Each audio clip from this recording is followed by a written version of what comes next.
Hi, everybody. Thanks very much for joining us and welcome to the session today.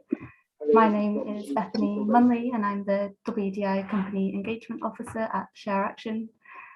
Joined today by two brilliant speakers, Claire Fitton, the Transparency Lead for the Ethical Trade Initiative, and Julia Bakutis, Strategy Lead for Fair Jobs at H&M Group. They're here today to kindly lend their expertise to this discussion on managing supply chain disruptions in the face of COVID-19. So it ought to be a really fascinating conversation and we're absolutely delighted that you've chosen to be part of it today. I'll just give everybody another minute or so to join the session. And in the meantime, I'll quickly run through a little bit of housekeeping. Just so everyone is aware, the session is being recorded today for those that can't make it, and it will be viewable by registered attendees for the next week or so on the platform. We hope this will be an interactive, informal conversation, so please do get involved where you feel comfortable doing so. We'd like to encourage those who are happy to be involved today to put their videos on. We do want this to feel as natural a discussion as possible, and it would be great to see a few faces with us. And most importantly, we want this to be an open space for all, regardless of your experience or expertise on the topic. So please do feel very welcome to express your thoughts throughout the discussion. If you could put yourself on mute when you're not talking, just so we can hear our speakers, that would be much appreciated. And please use the chat box or the raise hand function to comment and ask questions throughout. We do have some time designated for questions and answers in the second half of the session, but by all means, send your questions in as they crop up and we can talk through them as we go along today. If you're able to introduce yourself and your organisation when you ask a question as well, that would be really great so we can see who we have with us. Of course, we are mindful that most people will be at home and interruptions might happen from children or pets or anything else, and that's absolutely fine if that does occur. If you need to leave the session for a moment, please do so. That's not a problem at all. And for anybody that faces any technical challenges throughout the session, we have my wonderful colleagues with us today, Rosie McKenzie and James Caldwell. They'll be on hand to help, so do contact them and they will try their best to resolve any problems. Okay, well, before we kick off, I'll just briefly provide everybody with some contextual links between this topic and the WDI 2020 survey findings, and then we'll get straight into the discussion. In terms of the topic's significance then, as I'm sure we're all aware, the COVID-19 pandemic has exposed the necessity of business and workforce resilience if a company is to adapt well to unexpected change, particularly in the face of a crisis. To build business resilience and provide workers with adequate protections in such circumstances, it's imperative then that companies recognise the impact of events such as COVID-19 across the entirety of their operations and implement sufficient protective and flexibility measures across the whole business. As business success is so deeply reliant on supplier performance and closely intertwined operations, it's therefore in the company's interest, not just morally, but also financially, to ensure that the workforce is resilient across every level. And this can often involve the adoption of flexibility when it comes to relationships with suppliers. Despite this, the WDI 2020 findings revealed that whilst companies do recognise the impact of COVID-19 on their workforce, they're often not extending protective measures beyond permanent employees to the contingent workforce, nor are they actively trying to improve working conditions of supply chain workers. One standout statistic was that whilst every company that provided data confirmed that permanent employees were covered by protective measures, this dropped to just 20% of companies for agency workers and even lower still, 20% for other contingent workers. But perhaps more pertinent to this conversation is the finding that many companies cannot or do not explain how they're taking responsibility for their supply chains, which of course is very important when disruptions are affecting the entire business operations. As a specific example of this, in the 2020 survey, 48% of companies either don't monitor if supply chain workers have access to a grievance mechanism or didn't say so if they do monitor it. So this lack of understanding and responsibility towards supply chain is indicative of a business that might struggle to quickly adapt to changes which affect workers on a global scale. On that premise then, we'll spend some time today looking at what companies have learned from the events of 2020 explore some measures implemented by businesses which do put workers' rights at the forefront, and also touch on the barriers to transparency which companies experience in the face of increasing demand for data disclosure. I've probably said enough, so I'll now hand over to our speakers for a closer look at the challenges involved with managing supply chain disruptions. I'll let the speakers introduce themselves first and talk a little to their work in this area, and then we'll dive into some questions. So I'll pass over to Claire Fitton first. Claire, if you'd like to say a few words. Great, thank you so much, Bethany, and thank you so much for inviting me to speak today. I'm very excited to be here. I'm looking forward to this session. I hope we can have a really fruitful discussion, and it would be great to hear from everyone here participating on your thoughts and your queries in this area. I am the Monitoring, Evaluation and Learning Advisor for the Ethical Trading Initiative. I'm also lead on ETI's transparency work and its gender programme. The ETI, for those that don't know, is a tripartite multi-stakeholder initiative. The tri-parts for us are companies, whether those are brands or suppliers, of which H&M is one, so it's great to be here with Julia, trade unions and NGOs. So we're looking at that coordinated and collaborative opportunities to improve working conditions for workers in the supply chain. That's what ETI does. And for transparency, we're currently in the middle of a transition to our public reporting requirements, a change in our public reporting requirements for our members to ensure that data that is provided that can be used for things like the WDI surveying is of the best and most useful value and quality, so that we are ensuring that the right data in the right way is getting out there. So it's very exciting to see the report today. I'll hand over to Julia. Thanks, Claire. And I echo Claire's comments about it being a pleasure to be here. Thank you so much for having me. My name is Julia. I am the Fair Jobs strategy lead for H&M Group, the Swedish fashion company. What this means, especially related to transparency and human rights, is that I work with all of the brands and functions underneath H&M Group to set strategies together to ensure that we as a company are having a positive impact on people across our value chain and all of our operations.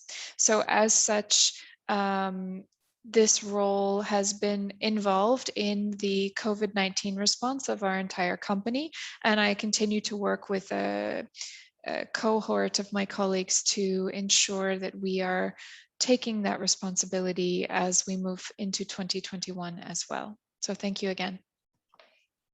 Brilliant. Thank you both very much for being here today and taking part in the discussion. Okay, great. Well, perhaps a good way to start the discussion then is with the observation that whilst the impacts from COVID-19 have generally been apparent and measurable at the company level, whether this is by financial loss or employee redundancy rates or furlough rates, perhaps the consequences felt by supply chain workers have not been quite as evident in the public eye. So if perhaps we turn to Claire first and then Julia, could you talk a little to how disruptions have varied so drastically across business levels, and maybe from a more human perspective, how the disruptions have had quite different impacts on real lives? Absolutely. I mean, it's a crucial question, and data is still coming in on this. It is still something that we are getting to grips with, understanding the actual, like the size and scale of the impacts on workers on the supply chain, and especially at the different tiers. We've seen that different sectors have had different consequences where there has been loss in work. We've obviously seen consequences where workers have been without employment. They have been at increased risk of indentured service or of being taken advantage of in different ways. There has been increase in the domestic violence as a response to lack of earnings, or where one partner is able to work and one is not, where that has created imbalances. There has been increases in all kinds of working condition sort of every working condition break that you could see has broken. There's definitely been, where supply chains have continued, similar dangers have occurred where there is like an excess of workers to the jobs available. So workers have become more disposable. So overtime has increased. There's been lack of safety in the workplace as workers feel like they cannot take the time off to go and have their sick leave that they need to recover from COVID. So COVID has spread quicker. There has been consequences of work done to address some of this have had unforeseen consequences. You've seen in farms where workstations have been put in for cleaning and hand washing, which have then given rise to violence and harassment, because these are in isolated areas where people are congregating and able to be preyed upon. So there's a lack of understanding of the true, scale of the impacts is definitely there. There has obviously been good stuff, and we will come on to that as we go along, but I think it's just definite to reiterate that we still don't know the full extent. Yes, absolutely. As you said, the lack of data is one of the biggest barriers to understanding exactly the extent of this problem, and then as a consequence, what measures can be implemented to tackle those issues.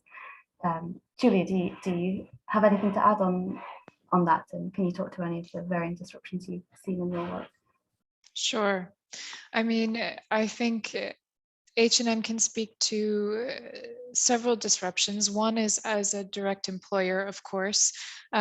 Store closures due to restrictions related to COVID have disrupted our selling, and of course, my colleagues' jobs in the retail markets. And in addition to what Claire mentioned, I also want to highlight that, of course, as we all know, there were these waves, and it started in Asia, then spread to Europe. And so we saw this as well in the retail disruptions, that over time there would be lulls and peaks in the disruption. So it's not only at different levels in our organization, but over time we saw the virus take on different impacts in our retail markets, which I think is important to say. And of course, each government also had very different responses. Of course, EU is one block, but then when you look at the way India managed the crisis, and I'm speaking kind of at the retail level at the moment, versus China, versus Taiwan. As a company, we had to be able to navigate all of those different directives and standard operating procedures over time, pretty continuously, and also manage the workforce in a way that would ensure that we could preserve as many jobs as possible.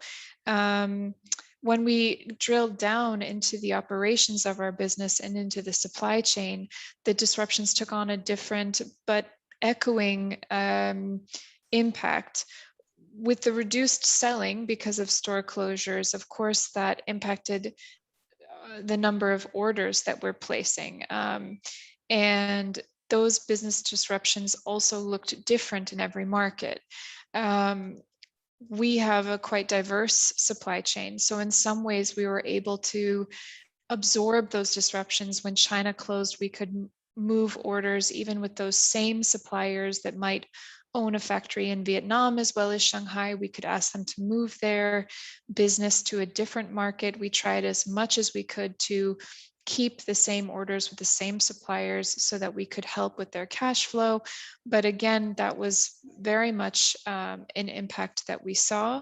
We also saw that because different governments took different policies when it came to managing payment terms and furlough and termination procedures, that workers were impacted in different ways across our supply chain due to these disruptions. So it could always be a reduction in hours, or minimum wages were affected in different ways, or again, in India, trade unions and factory management were required to negotiate a wage, whereas in Turkey, they took the stance of having not allowing any layoffs to happen at all.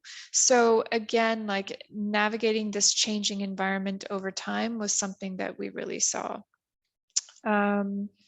And I just want to echo as well the challenge of calibrating PPE, personal protective equipment, and different OSH procedures across all of our factories. I mean, we don't own the factories, but the factories we work with is another level of disruption in it, because we couldn't physically go to the factories to check. So that really changed the way that we did and had to do our due diligence over the last year. And again, that was changing because sometimes we could go and then all of a sudden we couldn't again. So that idea of checking and following, we're fortunate to have a large team on the ground that can do that in normal circumstances. But of course, our ability to do that was also curtailed, which meant we had to work with the factories in a different way. Yes, absolutely. I think maybe one of the key points from that is there's so much difficulty in that this situation hasn't been stable at all, been very, very volatile. And whilst we do often think of or speak of COVID-19 as a singular event, we can't really frame the last year as one pandemic of one outcome, but rather a series of events that demand constant adaptation and constant reactions by businesses. So that's certainly something that has caused a multitude of issues.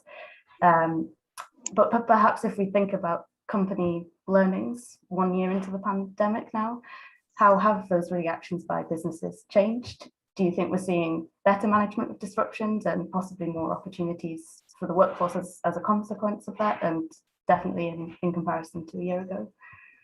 Maybe if Claire, if you have any input on that first. Yes, I mean, we're definitely seeing a different reaction now to what we were seeing a year ago. The initial response was very dramatic and drastic at business end, where we would see the full ethical trade team or whoever works on this area would be the ones to go on furlough. So the workers' angle was being pushed to the bottom of the agenda, whereas now through various kind of, I guess, the data and information that has come out over the last year and the importance that it's had to both consumers but also shareholders definitely helped to rise it back up the agenda to a priority. But systems have been developed now that were needed. So we're seeing less reliance on audit, which audit has a great place in your monitoring and your evaluation of your supply chain, but it also has its limitations. Through this process, we have seen companies developing better relationships in some circumstances with their suppliers as they are talking to them weekly. They're trying to get a better understanding as they can't get an audit team in there. So they're getting more bond. They're being more transparent at their end with their suppliers, and in return are getting more transparency back. We've also seen much greater cooperation with local stakeholders, whether that's trade unions or civil society organizations, to take on those roles where auditors are not able to go in.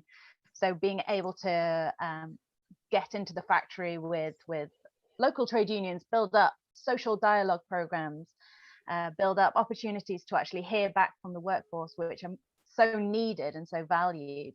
This has been a really breaking opportunity for that, which is something we've always advocated for. So there have been these rises. We've also seen businesses themselves obviously changing to become more resilient, whether that is, developing bigger online presences, whether that is narrowing their supply chain to a more manageable number of factories with whom they have a deeper or stronger relationship. We've seen these changes which can impact those workers in a very positive way, occasionally at the expense of the workers that they are leaving behind. So there is still a lot of work to be done, and that sort of transition away from previous supply chains as they are moving, but that there is a lot to be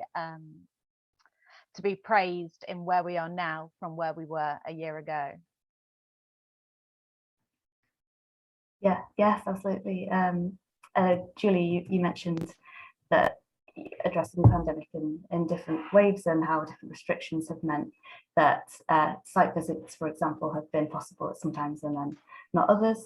But are there any examples from across the board of different ways that the company is now operating as a reaction to the pandemic that you might be able to speak to? Yeah, I think I can share some really concrete things. We've seen a lot of different and new risk assessment tools when it comes to our supply chain being developed. So for instance, understanding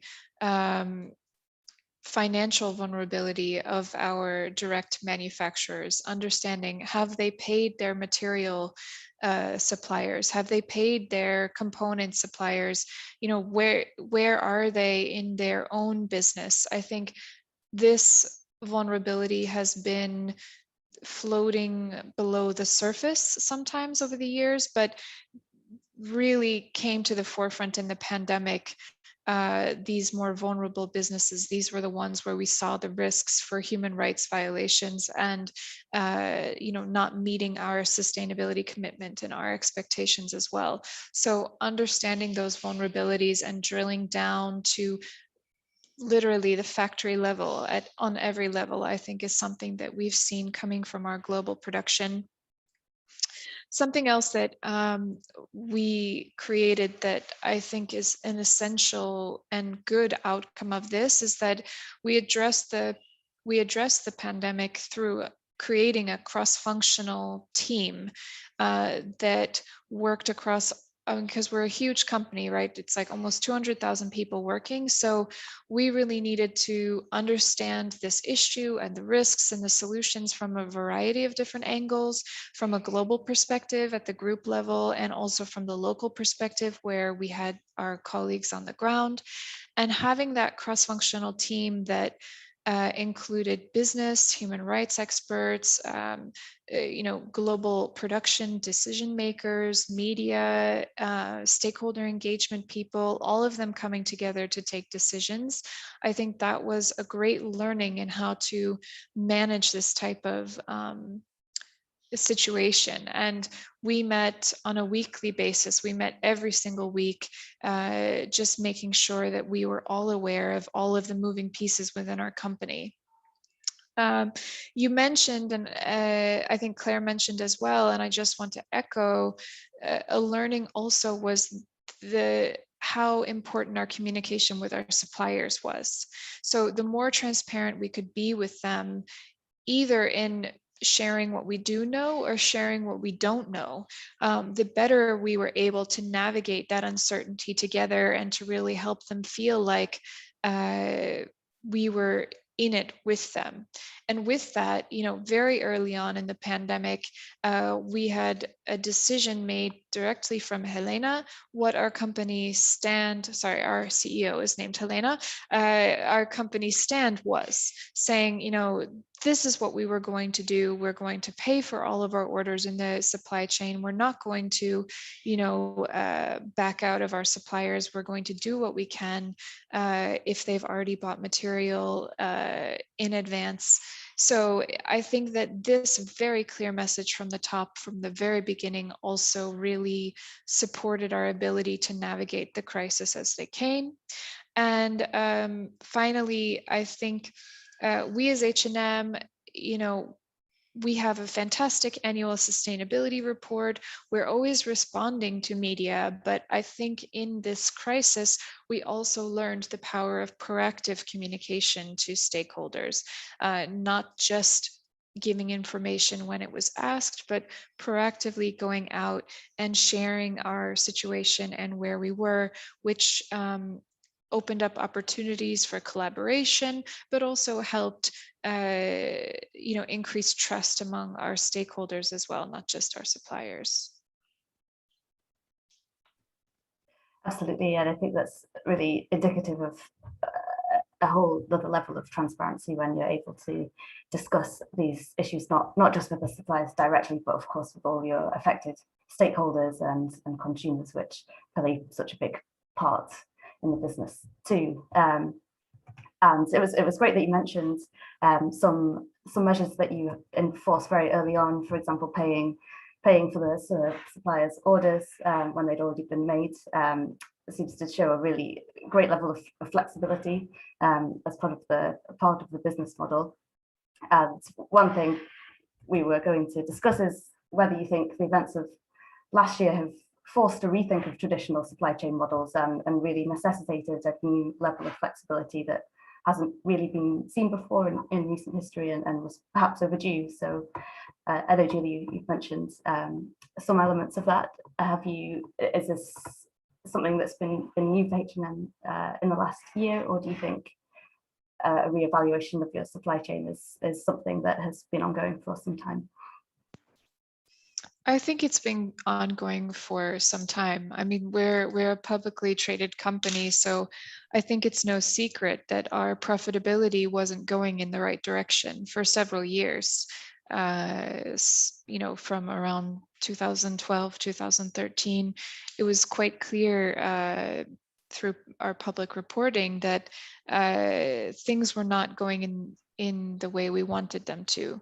So at that time, we really started looking at how we're doing our business and asking ourselves if the business we were doing was really fit for the future of the industry and the future that we wanted to create as well. Even at that time, without knowing anything of the pandemic, we knew that volatility was increasing around the world.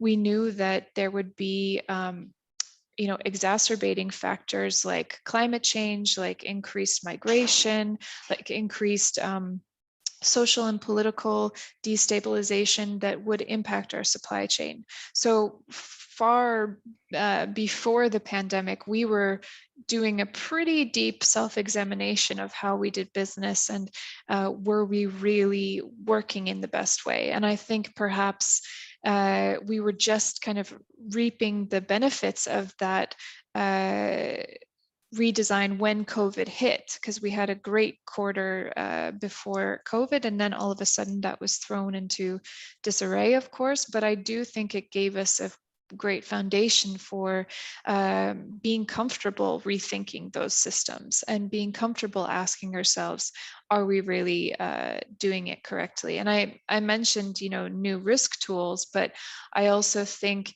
you know, we have what we call an optimal map, which is a global picture of our supply chain. And we understand that many different variables need to go into making that map a working and living document. And that's a constant work that needs to happen. We constantly need to question if we're doing the best we can. Otherwise, we won't be able to compete in the industry moving forward. Absolutely, yeah, completely agree. And Claire, is this something you've seen in your work as well, that there's been a big shift and a big rethink of supply chain models across the board? I'm going to say a qualified yes.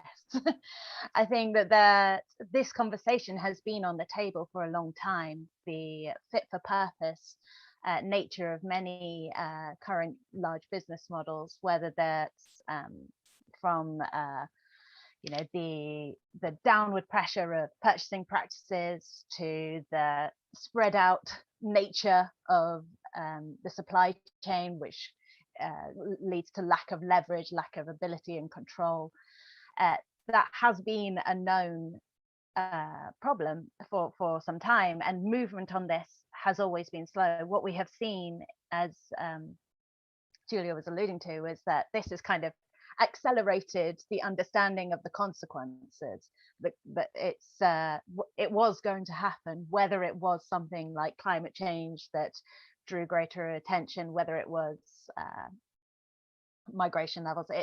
This was coming. It just happened that COVID really accelerated and really highlighted the problems that were there, the inherent problems. The movement is happening, and there's definitely things that we're seeing and changes that are being made, but it is cautious. And I think that we are still at a tipping point as businesses, to some extent, returning to a form of normal, where rather than creating the long-term plans that will sustain against this being a recurring issue. We're seeing some businesses fall back into similar patterns, fall back into going for the lowest common denominator, fall back into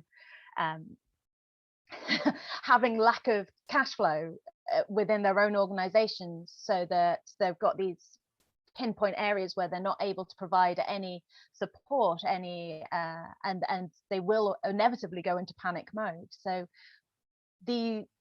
it needs to be more holistic. It definitely still needs addressing. We're not seeing the sudden revolution that I think a lot of us are hoping for, but there is movement, and that movement is quicker than it has ever been before. So a qualified yes from me.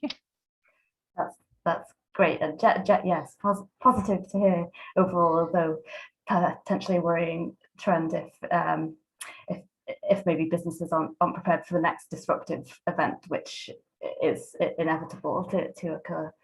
Yeah, absolutely.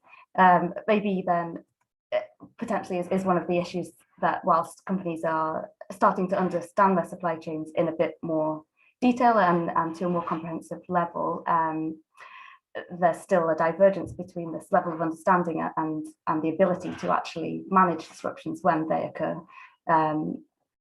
Maybe you could talk to some of the physical disruption or physical hurdles that companies face when trying to manage disruptions, either whether things that have occurred in the last year due to restrictions or just across the board.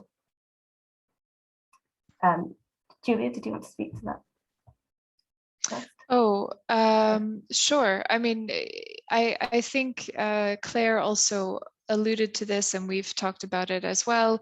You know, access to data in order to make informed decisions is one of the first barriers to managing these disruptions.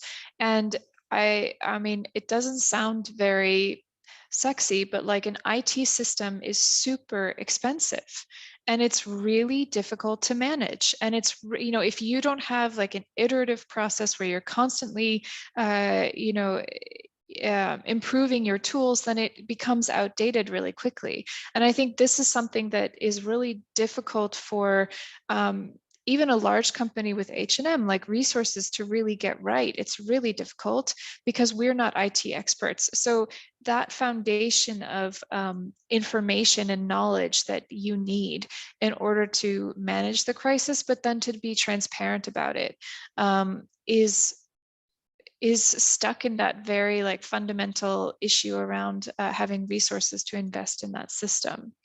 And I think also, again, depending on the size of the company, depending on the structure of the company, the policies and procedures that that company has to manage their own staff, of course, when it comes to communication flow, how hierarchical you are as an organization means that decision-making happens at different speeds in different places and perhaps is constrained by different legal standards and social expectations as well, which is something that can be quite physical. I mean, the number of people in the room and all of these things too. So that would be my immediate response there. Yeah, absolutely. And I think in terms of, I think you touched on it earlier, but it was interesting to hear that some of the, for example, the factory visits that you usually would have carried out, which would enable you to manage disruptions on the ground, you were unable to do so in the last year. So was that also a significant hurdle that H&M faced? Yeah, and I mean, what we did was exactly as Claire suggested, is that we needed to rely on local stakeholders to help us, although those local stakeholders weren't always able to make those visits either. But what we did in Turkey, for instance, is my colleagues sat down with a group of trade unions every single week and gave each other updates, us business updates to them, them worker updates to us. And it was literally every 7 days they were sitting down talking. And that's how you're really able to manage it, supported by a clear government policy, of course, that also protects those workers. Definitely. And Claire, did you have anything to add on that? I mean, I just want to strongly agree with what Julia said. I think that both data and systems are not sexy, and they are not given enough attention or credit. But from very simple first steps from this, we've seen, quicker changing supply chains than we've seen before, as you've no longer been able to source from X country, and so have very quickly set up in Y country, and that data is not getting into the system. So if from a risk perspective, if you're not able to have that oversight of where you are, even, it's very difficult to get started on the next level of, so where are the problems, what are the potential issues, how can we address them? So I do think that creating those agile systems is a key to sustainability in this area, and data gathering is also key. And where that has happened, where you have seen good data and good systems in place, you see more resilience. We've seen companies who've been able to cope much better. So we've been given the opportunity through COVID to really put to test a lot of the theories of how sustainable some of these practices are, which is at least one benefit. Yes, yeah, of course. I think there are many benefits to be reaped from demonstrating this high level of transparency, and I think we're certainly seeing an increasing demand for companies to be transparent in relation to their supply chains. Maybe from the company perspective, then, of course, there is the benefit of gaining resilience, but are there any other motives? Any other motives for improving this transparency? What purpose does that serve? Julia, if you want to. I mean, we feel that industry transparency will lead to greater and more sustainable change. I think we know both in social and environmental areas that current industry practices will not carry us forward into the future that we want, which is a future where the Sustainable Development Goals are reached and where we as a global community address climate change and inequalities. So, we need to know, companies, we as H&M want to be transparent towards our customers and stakeholders so that they know where we stand. And I think that that's a major driver for us as a company to be transparent, to show that we know where our products are made and where the fabrics are made, and having that traceability down our supply chain also means that we have greater control over our operations when future disruptions happen, because we can connect those dots between all of the different players within the value chain, which is incredibly complex. We see transparency as a tool for customer loyalty as well. If a customer knows the impact of a product and can choose a product with a lower carbon footprint, or a product where a worker earned a certain level of wage through a collective bargaining agreement, if that's what's important to the customer, then that's what we want to be able to give to them. And we see that customers more so than ever expect transparency from the companies that make their products. They expect to be able to understand the ingredients in labels, and they expect to know, where their product is made, through what kind of processes, what chemicals were used. And we expect this trend to only increase. So being at the forefront of that trend places us well, in our estimation, in that future customer offer as well.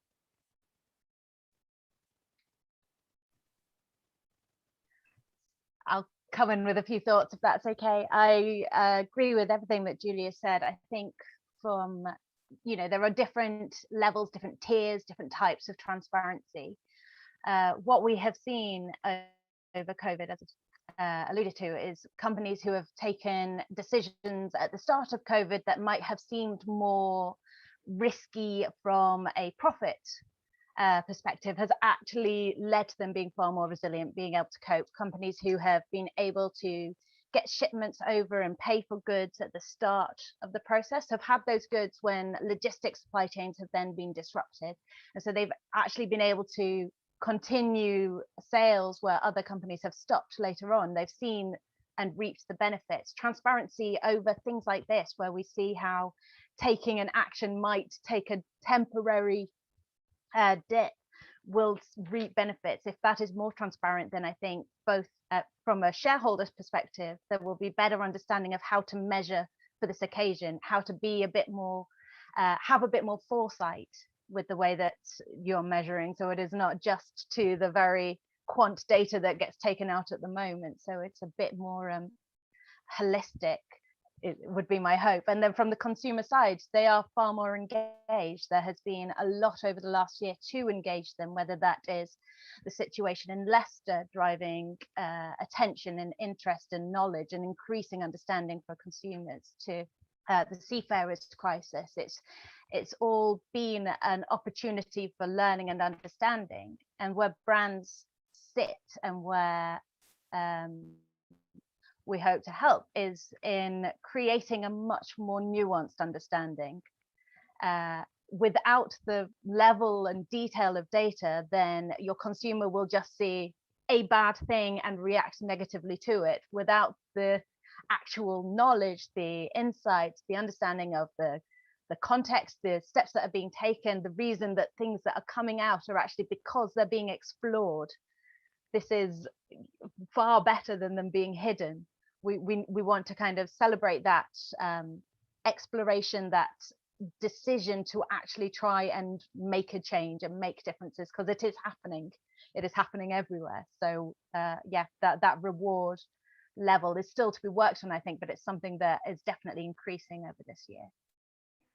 Yeah, absolutely. And there does seem to be a definite growing awareness of social issues from the consumer side, and a demand for that high level of transparency, knowing exactly where the product comes from, and just generally taking some responsibility for consuming those products as well, which is very positive to see. Maybe then we could look to some practical, forward-looking advice and talk to how companies can protect their business in the event of another crisis, and when they are thinking about measures which can be implemented, or flexibility procedures to introduce. How do they ensure that the protection of workers' rights is at the forefront of that? What needs to be a part of that process, and is it quite reliant on sort of worker communication and feedback to be able to inform that process? Julia, do you have anything you'd like to add on that? Sure. I think you're asking, like, how can we take a people-centric approach looking forward and managing? I think what I would say is it takes, it takes businesses understanding the consequences of the decisions that they take. So wherever you place business, wherever you put your money, that says something to and will have an impact on those workers. So when we are taking business decisions, it's not that we want to save every single person in the world, but we have to understand the impact that we make when we choose a certain sourcing strategy, and when we decide to change that strategy. I think the danger with being too flexible is it's difficult to and not committing anything, let's say. I mean, that's where the danger comes, because then you aren't able to create lasting partnership relationships with your suppliers that would also enable your suppliers to then plan their workforce and invest in their workforce, because they would have that assurance that you're going to be there for the long run. So I think coming up with very dynamic long-term partnerships with strategic suppliers is something that's very important looking forward. Understanding that your business is going to, for instance, buy a certain basket of products from a certain market, and each supplier that's in that basket, why they're there, how strategic they are, and you can make that kind of commitment to that supplier. Of course, so creating more dynamic partnerships with your supplier, moving away from just a transactional relationship with your supplier where you're in or you're out, and there's not a lot of dialogue around that. I think that continuing that model will make it very difficult for businesses to be flexible, while also ensuring that we have purchasing practices that enable protection of workers. That's one very concrete way, I think. Yeah, definitely.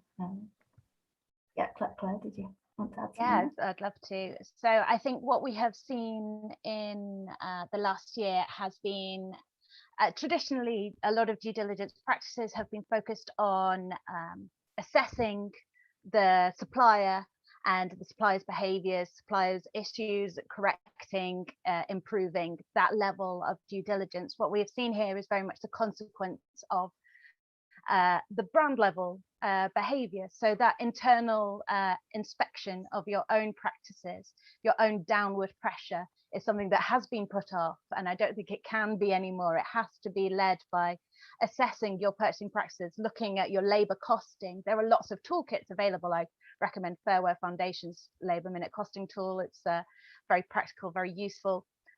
Schemes like Better Buying, where it is the suppliers giving their anonymous feedback on your practices, will help you to understand the actual impact and consequences of your decisions. And this is getting more than just an ethical trade team involved. This is getting the whole company involved. It has to be led from a senior level for this to actually have impact.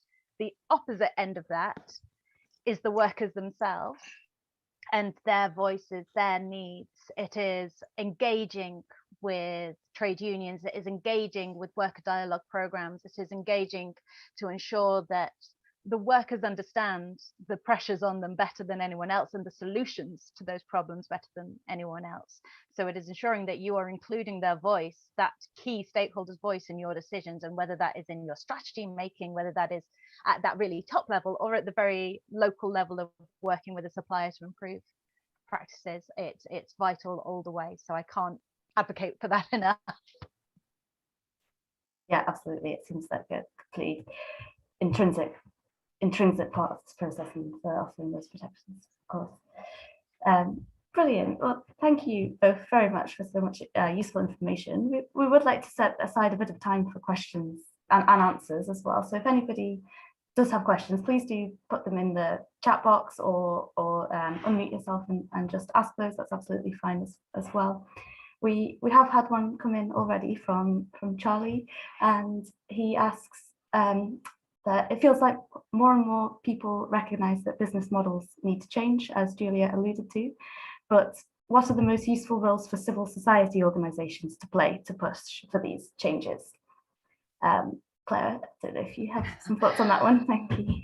Yes, many thoughts. I don't think we've got enough time for this. I think civil society has many different roles, and those roles are evolving. Traditionally, it was very much in the same way as businesses, kind of looking at the very basic due diligence processes, looking at suppliers, helping businesses assess those risks.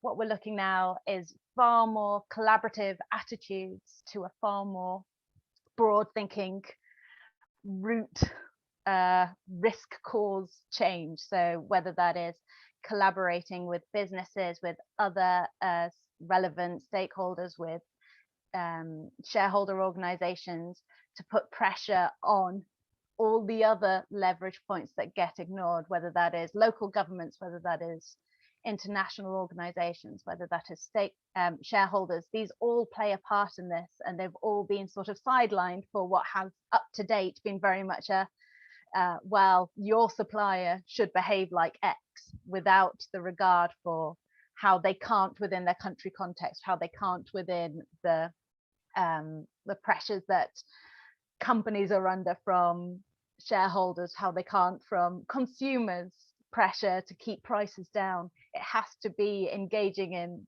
collaborating to address far wider than where we have done before. So I think there's a lot of different ways that we can organize and become the kind of voice and conveners in these different areas, ensuring that worker voice gets included, ensuring that all these myriad of voices get included. But it is also a difficult and rocky road. So we'll see.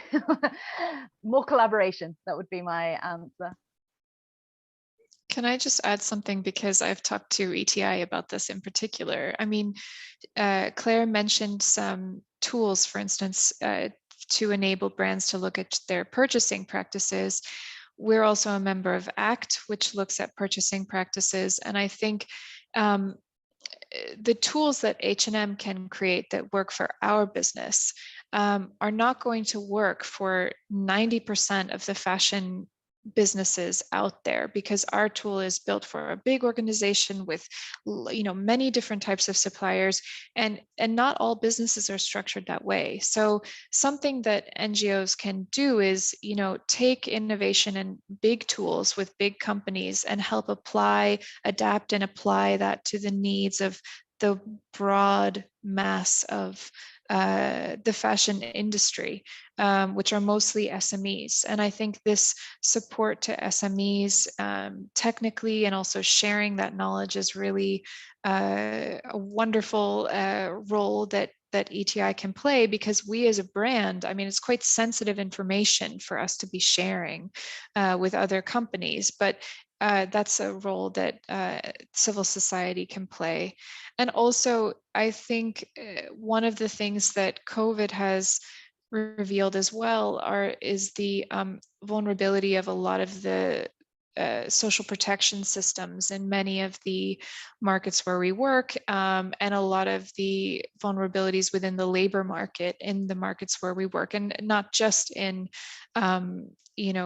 in Cambodia or Turkey, but we've seen it everywhere, that governments are really struggling to manage these types of issues. And I think brands have a role, but civil society can also have a role in providing expert advice, engaging in legal reform processes to help drive systemic change that we need from an expertise area as well. Because we as a fashion company know some things, but then in civil society, there is a wealth of information available. And last thing I want to say too, and ETI has also been a partner to us in this, is giving feedback to brands on if we're doing the right things. So ETI evaluated our fair living wage strategy that we ran from 2013 to 2018, looking at, are we addressing the right topics? Are we working at it in the right way? Is it having the impact that we want? And that analysis and feedback to us is very important as we move forward as well, I think. And I hope that type of collaboration that Claire spoke about would continue in that direction.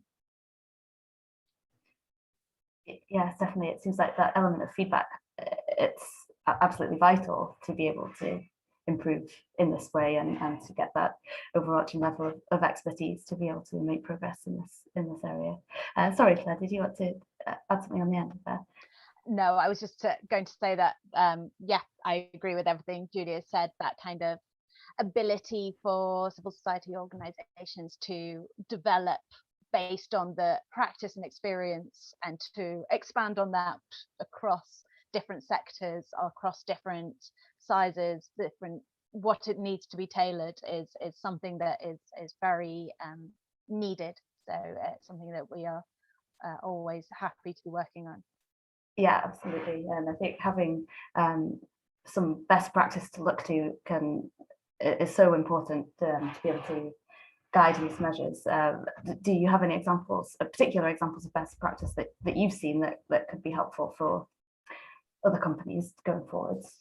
I would recommend looking at sites like, on the ETI website, we have a string of blogs and case studies of actions taken by our members, actions taken by other organizations that we consider good practice, good learning opportunities. We have case studies, we have resources built around that. So I do recommend having a look. Also, there are great examples contained within many brand websites. If you look to modern slavery statements made by many ETI members, I'm thinking of H&M themselves, but Morrison's, Supermarket, ASOS, you'll see real examples, concrete examples of actions taken, which can be very useful. But I'm happy to also take specific questions if there are any. Yeah, absolutely. Yeah, we've probably got time for a couple more questions. So if anybody does have any last minute questions or thoughts or comments, do put them in the chat box now before we close for the day. We've just had one come through asking how can a balance be struck between adequately protecting workers and minimizing financial loss? Is it possible to strike this balance, or will there be issues on one side or the other? Julia, you might be best placed to answer that to start with.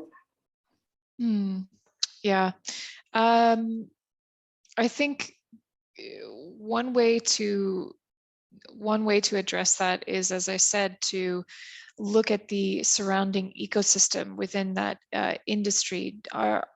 Is the government collecting taxes? Are people collecting taxes that go into furlough schemes, unemployment schemes, or are these factories paying into employers associations that have rainy day funds? So, understanding if this factory is really sitting alone, or are they in a enabling environment with policies and procedures that function so that they don't have to bear that financial burden by themselves. Something else that, of course, looking at the financial fluidity, how is money fluid, or are there only fixed assets? Understanding, having that financial knowledge of the business really helps you understand how vulnerable those workers are going to be, and the impact of those business disruptions when it comes to financial loss. But I think, again, like H&M's quarter one report just came out today, and we're clearly showing a significant decrease in sales year on year. So there are also, of course, impacts that are unavoidable as well. So I don't want to paint a too rosy picture, but I do think that there's a lot to be said for that environment around the business, supporting the business. We as employer in Sweden also benefited from, for instance, Sweden's government support around furlough and wage support for workers too. So yeah, that's what I can say. No, thank you. That's a really, really useful insight to have. Claire, do you have any other insights to add on that one? Yes, for instance, within one of our COVID response programs that we've held over the last year, the request came from this was on agricultural sites, from the farms, to work on business resilience plans for themselves, supplier sites, so that they of cash flow, of what to do in XYZ scenario, so that they had more kind of business training, which is providing some sustainability for future scenarios. I think the other area of this is the responsibility that both consumers and investors do have in this, to understand the impacts of their actions as well. So it is beyond just the brand responsibility. It is going to be difficult. There will be times where you will see less profit, but if that is understood in the ecosystem, if that is communicated, then you will grow. Or we have seen companies who have grown from that experience. Absolutely. Great. Well, we're just getting to the end of the session now. I can't see any other questions in the chat box, so we'll take a break there. But thank you all very much for joining the conversation, for adding some questions, and a huge thank you, of course, to both our speakers providing such insightful perspectives and just really, really fascinating discussion. So huge thanks there. We will take a break for lunch and then the main panel discussion will kick off at 2 p.m. So hopefully see many of you there. Thank you once again and have a great afternoon. Thank you. Thanks. Bye.